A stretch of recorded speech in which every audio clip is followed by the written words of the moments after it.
I'm Shar Banerjee, and this is Books That Built Me. I'm an ex-executive turned to leadership coach specializing in people managers. My job is to get people out of that manager headspace and into their leadership growth space. I typically work with clients to build leadership DNA and self-leadership muscles in group programs or one-to-one coaching. But on this show, we dive deep into the stories of other leaders. And it all starts with a book that they believe has really influenced their decisions. And the lessons from this book are now lessons in their life. Welcome to Books That Built Me. Today, we're going to be discussing Man's Search for Meaning, which is a poignant memoir and psychological exploration written by Viktor E. Frankl, a Holocaust survivor and renowned psychiatrist. This story is about a journey through hell and back. Frankl takes us into the horrors endured in Nazi concentration camps. It's a haunting reminder of humanity's capacity for cruelty, but also the incredible resilience of the human spirit. He does not hold back when he describes the brutal reality of life in those camps, the hunger, exhaustion, humiliation, the constant fear of death looming over every moment. He paints a vivid picture of the dehumanization, the stripping away of dignity, the loss of everything familiar and comforting. But amidst all that darkness, he finds a glimmer of hope, a spark of humanity that refuses to be extinguished. What's truly remarkable is not only how he survived those horrors, but how he managed to find meaning in the midst of such despair. Despite being published over 7 decades ago, Man's Search of Meaning remains a bestseller, with over 16 million copies sold worldwide. It was originally published in German, and this book was written only in 9 days. And interestingly, Frankl wanted to seriously remain anonymous. This book was inspired by the positive response that he received after he delivered a lecture in Vienna in 1946, shortly after his release from the concentration camps. Frankl passed away in 1997, but his legacy lives on through this book. Let's dive into this episode and get into conversation. All right, so this is the book that we're talking about today, Viktor E. Frankl's Man's Search for Meaning. And today we're joined in studio with Eric Nehrlich, an executive coach who helps leaders find their meaning and grow their impact. Welcome, Eric. Thanks, Shar. I'm excited to be here and to talk about this book. Mine looks a little different, but similar Oh, does idea. it? Let's see it. This is what my version looks like. It's Whoa. probably 20 years old is my version. Yeah, you've got like a little candle flame, and I feel like I have sunrise, like the colors of sunrise or sunset. That's interesting. That's interesting. Well, it's been around a long time, and I think my copy's, probably 20-something years old. So, I got the latest 2024 version, so that's also very interesting to know. So let's talk about that. Your copy is 20 plus years old, and the question that I really am curious about is, do you recall what initially drew you to this book, and what, what was the story there? Yeah, I don't actually recall what initially drew me to the book. Somebody recommended it to me, and I picked it up. But what has stuck with me from the book is this idea of meaning, and how the sense we make of our lives, the meaning we make of our lives, is something we have control over. Like, the conditions can be what the conditions are, no matter how hard they are. And as you mentioned in your intro, the conditions were very, very, very, very hard in this concentration camp, where most people did not survive. And yet, even in that awful situation, people had a choice as to how they would face the conditions, but the meaning they would make of their suffering, of their existence. And there's a Nietzsche quote, which I'm going to get a little wrong, but it's something like, "He who has a why to live for can bear almost anyhow." You got to bang on, by the way. You got to bang on. He uses that throughout the book. Yeah. And it's just so meaningful. It's like, once you know your why, everything else falls into place. But most people don't have clarity about why they're living. What is the point? And if you can get to that, then my experience for myself has been, it just makes everything else fall into place a little easier. Because it's like, okay, now I know why I'm living. Then all the other decisions kind of roll up into that. Like they roll out of the why. And I think he says something, and I think that's kind of what I took away from this book. There's this part that's really pulling me, which is the part where he talks about, the meaning of life. When you say that, it feels so big and it feels so severe in nature. Like, this is the meaning of my existence. And, he says what matters more is not the meaning of your life in general, but rather the specific meaning of a person's life at a given moment. What do you make of that? Yeah, I think there's so many things I make of it. I mean, one thing I've been trying to do for myself is learn to live more in the present, like let go of things I did in the past, I've been doing things in the past that no longer serve me, and make meaning in the present, in the specific moment. And it's really counterintuitive, actually. Especially for people that grew up in American culture as I did. We get very focused on, like, okay, what's next? What's next? What's next? It's like a future orientation. The meaning comes from what's going to happen at some undetermined future time. Right. And there's value to that. Like, that future orientation served me very well. Like, get good grades, get into college, get grades in college, get a job, do well in the job to get the promotion, and the next job, and the next job, and the next job. But the challenge with it is it's always a chase. There's never any meaning in, like, what's here right now. And that's something that I struggled with pretty extensively about a decade ago, where I eventually burned out trying to chase the next what's next, and had to really confront for myself, like, okay, why am I doing this? Why do I want that promotion? What's going to be different for me? And I had to update, to that, back to your original point, the specific why of what I was looking for in this moment. And I had the programming in me, the cultural programming and the personal programming to, like, go for what's next, go for the next obstacle, go for the next achievement. Yeah. I was like, but why? Why do I need that achievement? Yeah. And and a lot's unfolded for me since then as a result. Yeah. And, for anyone who's listening to this conversation between you and I and hasn't yet read the book, there is a series of steps, actually, that he generates as he talks about, like, what does it actually mean to create meaning in your life? And so the three that he breaks down into is, like, and this is the one that you were talking about, right, Eric? The active life. So he says there's an active life, there's a passive life, and then there's something else. So an active life, serves the purpose of giving people the opportunity to realize values, to create, to do creative work. And there's almost this, like, the doing element of life.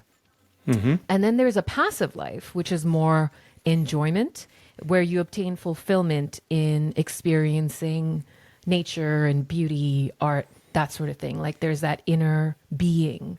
That's at least the words that came to me when I was reading this. There's, like, the doing and then the being. Mm-hmm. And so he then introduces that there's also purpose in life that is almost barren of creation and barren of enjoyment. And this is the dimension that he really explored within in the concentration camp. And he underscores it to say, like, it's man's attitude to his existence, like finding a reason and then really underscoring that reason with an attitude, a decision, a choice on what that means to you. Yeah. That's so powerful. And this choice of how do we interpret the events that are happening to us is so critical. It's, because stuff happens. Yeah. And most of what happens to us is not as dire as a concentration camp, but stuff still happens. Right. And the meaning we make of it completely changes how we react. So let's take a personal example for me.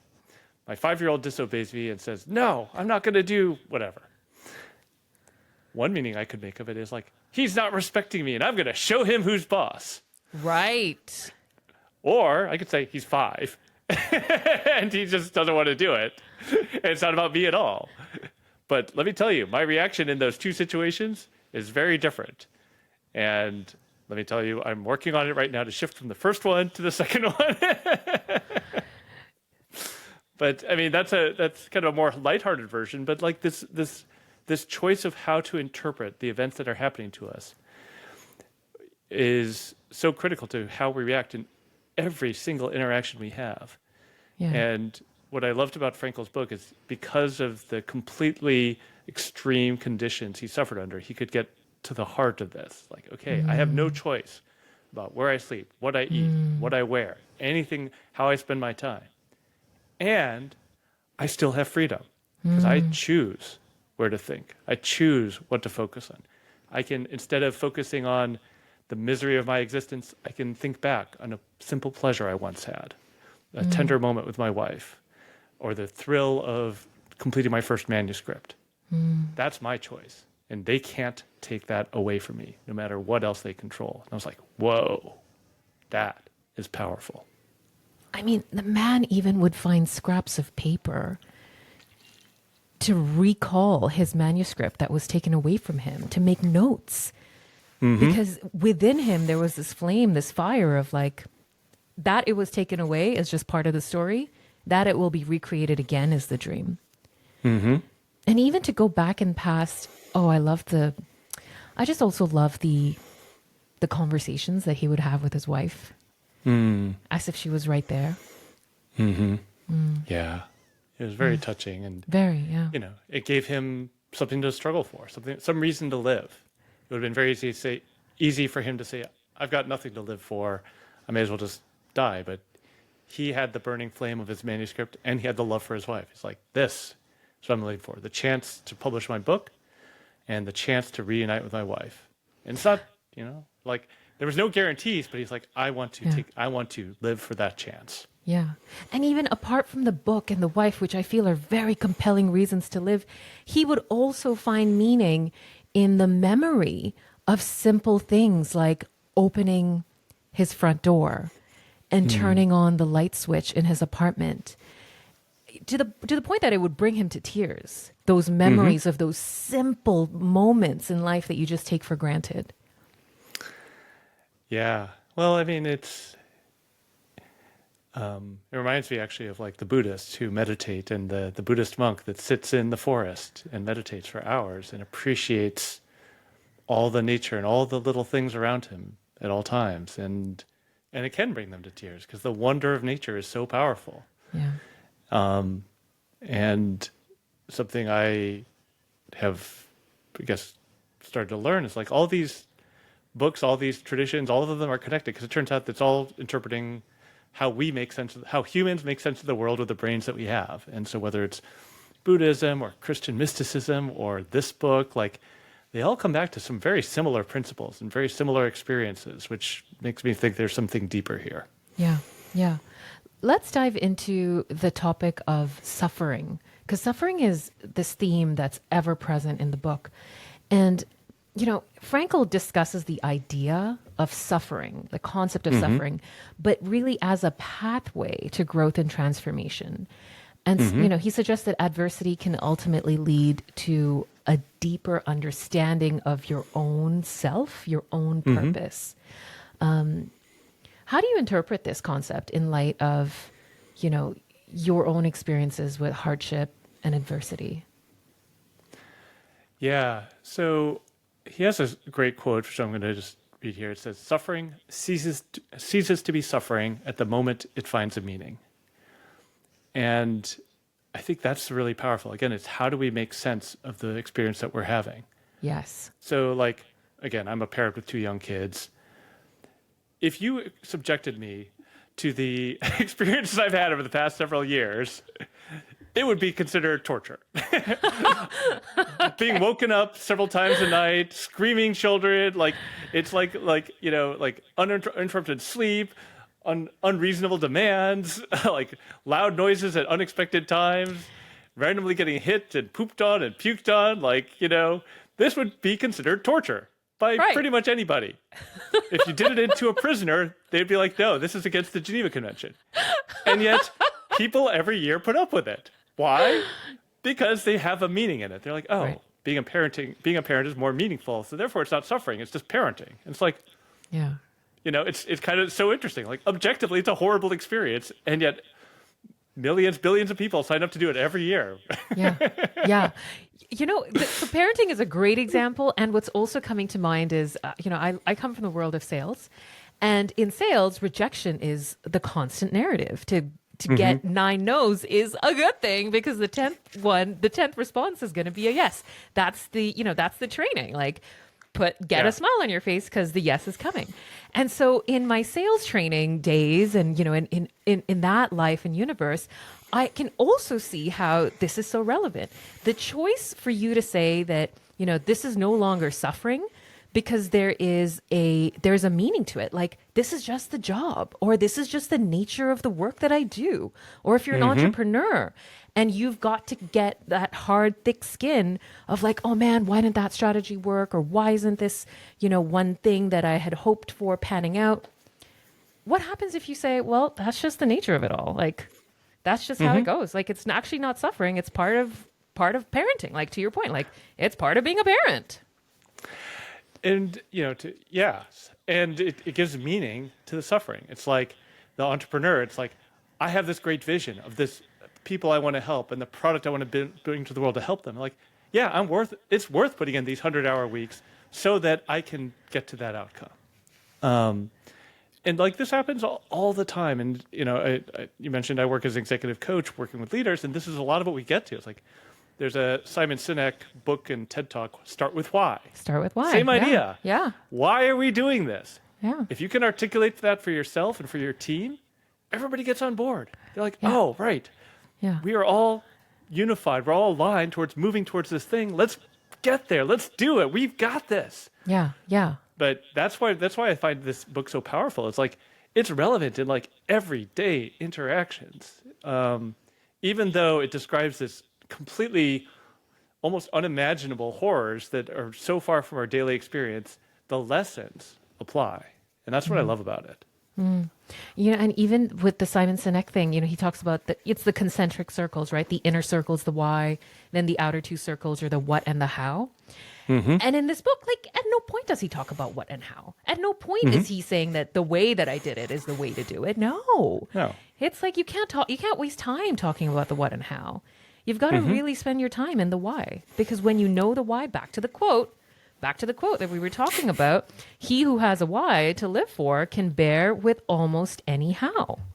Yes. And the Simon Sinek alternate is he who has a why can create any what and how. All the other decisions fall out of that once you know your why. Yeah. Yeah. It almost feels like a bullseye, right? Like that's it. Like that's the thing to focus on. It is, but it's so easy to not, because it's so easy to do what's next. We live in an overloaded world, a crowded world, and there's so many inputs saying, do this, do this, do this, do this. And you just follow the path. Like, oh, I guess I should do that. I should do that. I should do that. And we never question the why because, well, it must be a good reason. Somebody told me to do this. My manager told me to do this. My parents told me to do this. My peers told me to do this. I guess I'll just do it. We never ask that question why. And I'll go a little more detail into my personal story. It's like, for me, when I was chasing this promotion at Google, like I burned myself out badly. I was working those 100-hour weeks. I completely physically and mentally exhausted myself. I ended up like sick in bed for a week. And for the first time in my life at that point, I asked this question: why? Why do I want this promotion? What's so important? And I didn't have a good answer. I was just because it's there. Like, because I always take on the challenge. I always exceed the expectations. And instead, I said, wait, what if I didn't? And I came back from being sick, and I was like, I'm not going to work this hard anymore. My manager's like, what do you mean? Like, I'm not doing that anymore. And she was like completely confused. She had like no idea what to do with this. Like, well, if you can't handle the work, I'm going to find somebody that can. I'm like, okay. If you can't handle the work, you're not getting that promotion. In fact, I'm going to have to slash your performance rating. I'm like, yep, I understand that. And that's what happened. And this set of consequences that would have been unimaginable failure to myself even like 3 weeks before became just the consequences. Like, my why had changed. It had changed from, I have to do whatever my manager says. I have to get that promotion. And it had changed to, I want to live my life, and I'm willing to accept the consequences of doing so. And boom, everything shifted. And, it was really powerful for me to make that, to realize, oh, I had a choice. I could accept different consequences. And that kind of set me up for a whole different arc to my career, a whole different arc to my personal development, a whole different arc to my life after that decision in 2012. Wow. I got to say, when you were saying, why am I doing this or whatever, the answer almost felt like it's because that's what people expected of you. And it sparked in me this moment in my career when same, right? Like, I know that feeling. I've been there, lived it. And again, the question bothered me of like, I know that this is what people expect of me. And so I love that you had I'm just going to flip it. And this is the shift. I more so took like a micro step in that direction. And my micro step was to make more mistakes on purpose and to not do something that is 100% perfect done. And what happens if it's like 60%, 40% to a really important group of individuals? And that was my little micro step decision of, just testing the waters of, will I break? If I sort of like, if I step over this belief of this is what's expected of me. Yeah, that's so powerful. I mean, because there's a whole different side arc we go to about perfectionism, but it's like you were changing the meaning you make. The meaning you had made was like, I have to be perfect. I can't make mistakes. And it worked for you. It got you to a certain place in your career. It brought you great success. It was very helpful to you. And you're like, what is it holding me back from? What if I could advance faster by doing only 60% instead of 100%? What if I stopped worrying about what people expect of me and choose my own expectations, make my own meaning? Yeah. And like, it's rare that people can let go of those expectations because we're wired as social animals. We want to keep people around us happy, because back in the savannah, if we didn't keep the tribe happy, we would get, left out to be killed and eaten by the lions or whatever.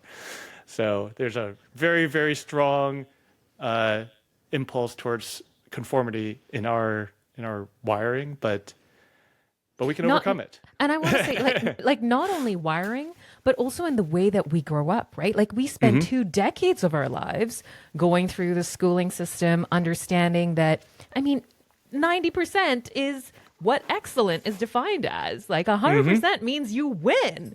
0% means, you kind of failed, buddy. Or like 50% means, so like these numbers teach you about what good and bad looks and feels like. And so not only is it, the evolutionary thing, but it's also the conditioning over decades of your life. And so it's not surprising that there comes a time in people's career, and, a stage, like a moment, a change, or something dramatic has happened, and you fall into this line of, wait, what am I doing? What's this for? Why? Yeah. Well, again, not to get too radical here, but like, we are conditioned that way for a reason, because the people who are in power want us to be conditioned to not think we have a choice, and to fall into line, and to show up to the factory and work 9 to 5 without questioning what we've been told to do.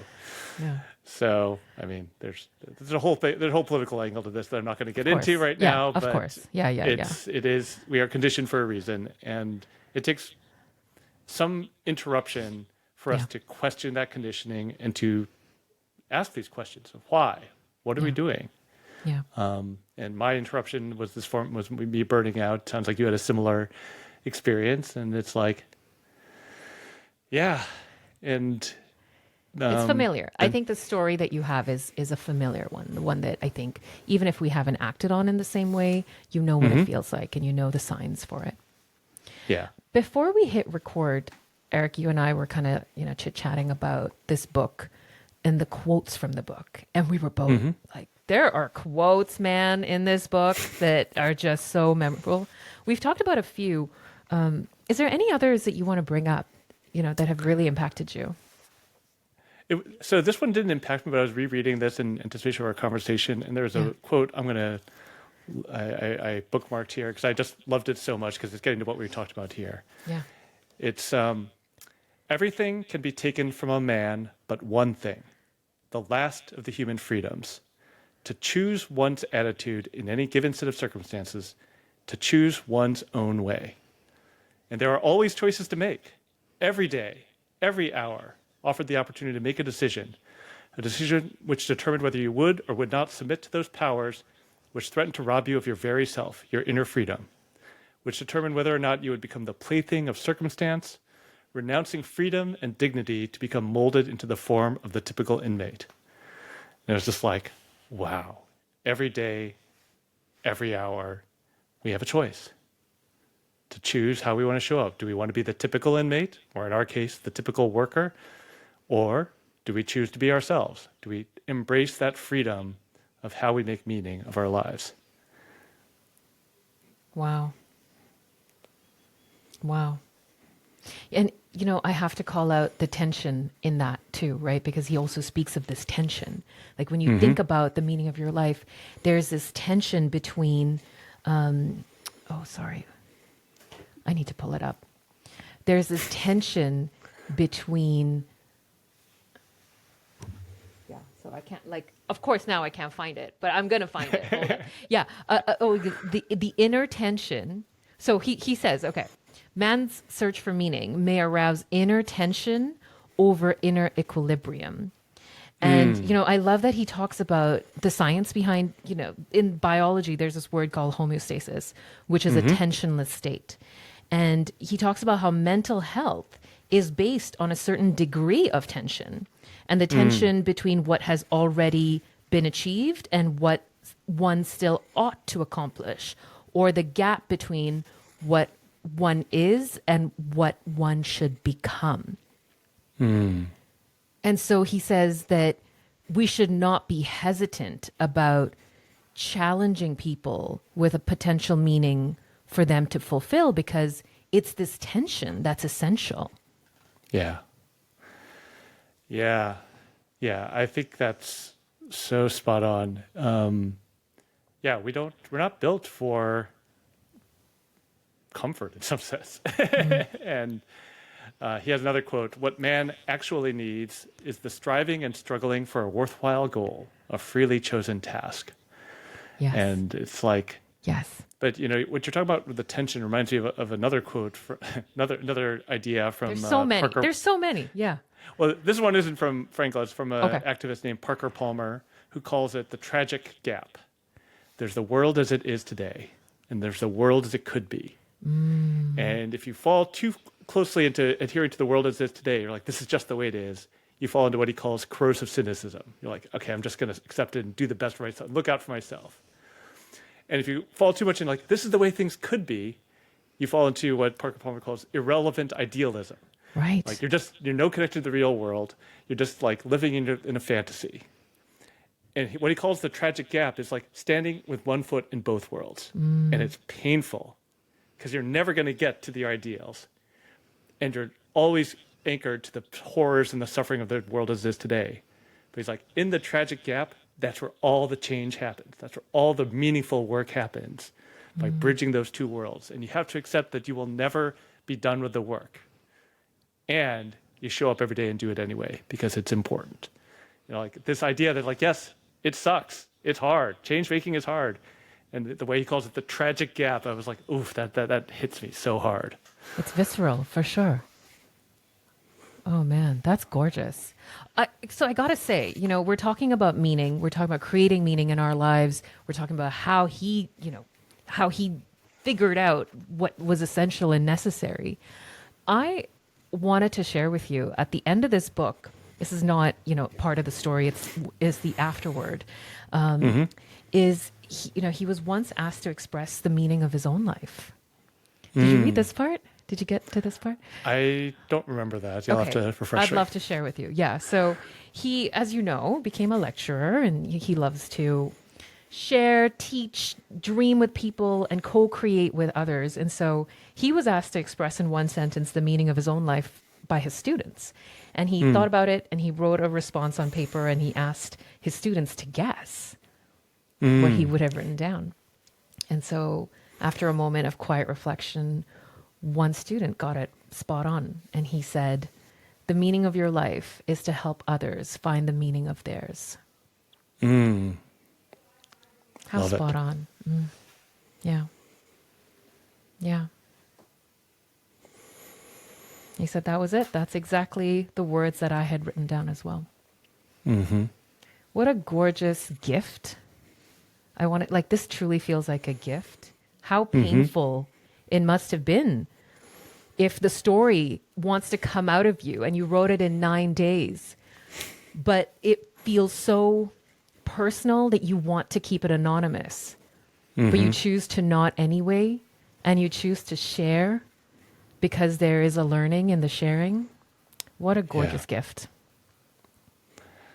Yeah. And I mean, so for those that haven't read it, the book is like, there's two parts. Part one is just the account of his time in the concentration camp. And part two is kind of like his making meaning of it several years later, of like, okay, this is what I'm going to do with what I learned.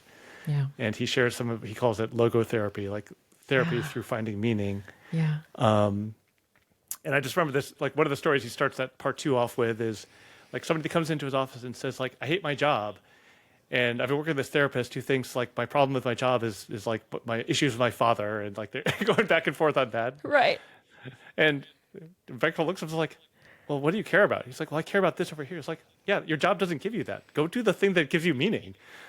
Like you don't have a mental disorder. You're just in the wrong job. Like that, it's not that hard. Yeah.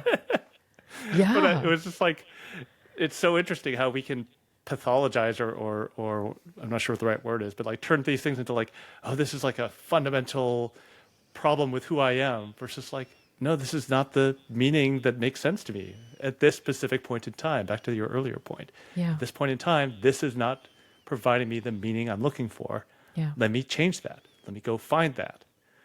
And so his kind of very practical approach in that sense, I really appreciate it. It's like, it's not about trying to find what's wrong. It's like, let's find your meaning and find ways to connect to it. Yeah, I was going to close by asking you that same question about, for anyone who has not read it, what do you believe are the lessons from this book that can help people today in 2024 navigate modern day challenges and uncertainties? Because this book was actually born out of what happened in 1945. So how does that, make sense to the modern individual today? Well, we've touched on a bunch of it. I mean, Yeah. the Simon Sinek, Start With Why, the Parker Palmer quote I shared, the tragic gap of like what it means to be an activist. But I think it really comes back to this getting clear for yourself on what matters to you, Yeah. and not letting the expectations of others dominate your own internal narrative, your own internal meaning making.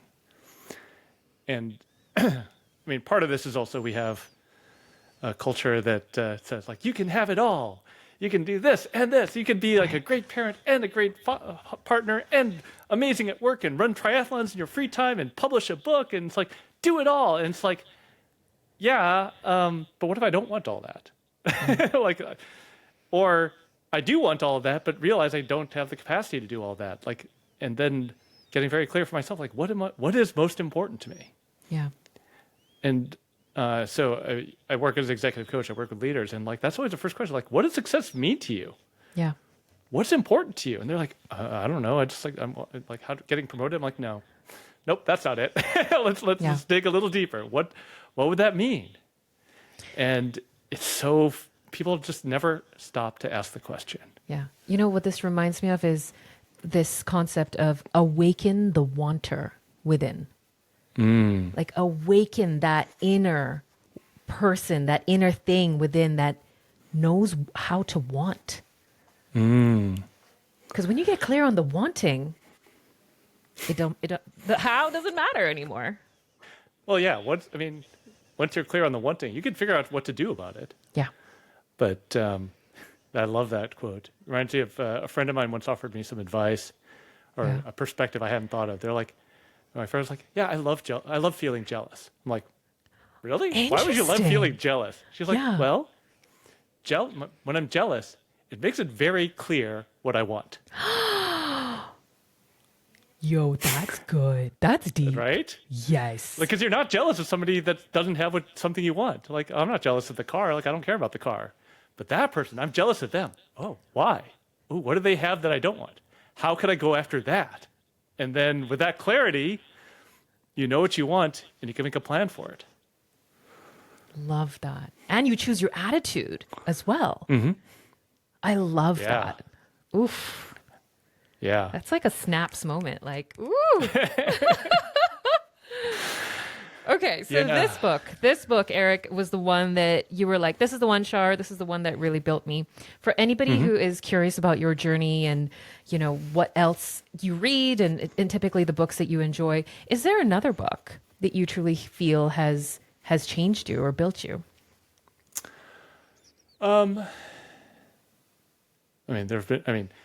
If you're watching on video, you can see I have a lot of books. There are a lot of books. It's hard to pick one. I mean, one I often come back to, even though I don't reread it, I probably should one of these days. It's Finite and Infinite Games by James Carse.